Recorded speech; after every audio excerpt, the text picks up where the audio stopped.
হয়, আপোনালোকে সকলোৱে জানে ইণ্ডিয়া ক্লাবৰ পূজা ডিব্ৰুগড় চহৰৰ এটা ঐতিহ্যমণ্ডিত পূজা 100 বছৰে আমাৰ পাৰ হৈ গৈছে আৰু এইবাৰ দুৰ্গা পূজা আমাৰ যেনেকৈ হ'বলগীয়া আছিলে তেনেকৈ পৰিলক্ষিত হোৱা নাই।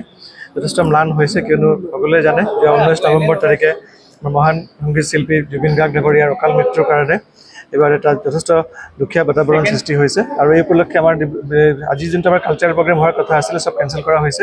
খালি আনুষ্ঠানিকভাৱে এইটো উদ্বোধন কৰা হ'ল আৰু এইবাৰ জুবিন গাৰ্গৰ শ্ৰদ্ধাঞ্জলি দি পেলাই আমাৰ এটা সঁহাৰি দি পেলাই আমাৰ ক্লাবৰ থিম যোনটো হয় প্ৰত্যেকবাৰ দুৰ্গা পূজাৰ জুবিন গাৰ্গৰ ওপৰতে লোৱা হৈছে আৰু এইকাৰণে মই আমাৰ সদস্য অৰিজিত দাসগুপ্তক বিশেষকৈ ধন্যবাদ জনাইছোঁ। তেখেতে এইটো উদ্যোগ লৈ পেলাই এইটো ঠিক ঠাক কৰি আছে আৰু সকলোকে মই ধন্যবাদ জনাইছোঁ, শুভেচ্ছা জনাইছোঁ। মা দুৰ্গাৰ আশীৰ্বাদত সকলোৱে ভালে থাকক, সুস্থ থাকক আৰু চৰকাৰে এডমিনিষ্ট্ৰেশ্যনৰ ফালৰ পৰা যিমানখিনি নিয়ম নীতি মানি দিছে সকলোৱে যাতে এইখিনি ফ'ল' কৰিবলৈ মই অনুৰোধ কৰিছোঁ। জয় মাতা দি। চবতকৈ আগত আপুনি গম পায় আমাৰ অসম ৰাইজৰ অতি প্ৰিয় শিল্পী জুবিন দা মানে যি ডেথ হৈছে তাৰ কাৰণে আমি বহুত দুখী আছোঁ। আপুনি চাইছে আমি প্ৰগ্ৰাম আজি ষ্টাৰ্ট কৰিছোঁ জুবিন দাক শ্ৰদ্ধাঞ্জলি দি।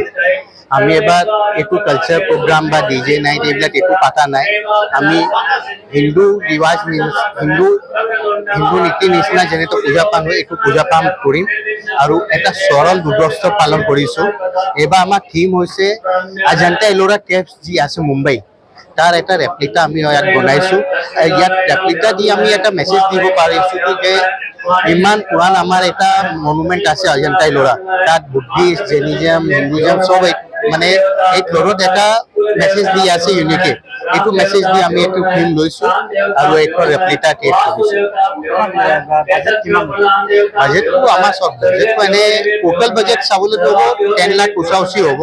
ইয়াত কাইণ্ডত বি কিমান বস্তু আহে পূজাত আপুনি গম পায়, কোনোবা মূৰ্তি কাপোৰ দি দিয়ে, কোনোবা একো দি দিয়ে। একচুৱেল বাজেটটো এষ্টিমেট কৰা মুস্কিল আছে, ওচৰত 10 লাখ ওচৰা-ওচৰিত আছে। পণ্ডালত আমি ট্ৰাই কৰিছোঁ যিমান পাৰোঁ ইকো ফ্ৰেণ্ডলি মেটেৰিয়েল ইউজ কৰোঁ। আপুনি চাব ইয়াত চাৰ্ট দি চিমেণ্ট প্লাষ্টাৰ পেৰিছ দি আমি নিৰ্মাণ কৰিছোঁ আৰু পেইণ্টিং আছে, পেইণ্টিং পেইণ্ট হৈছে শিল্পী আহিছে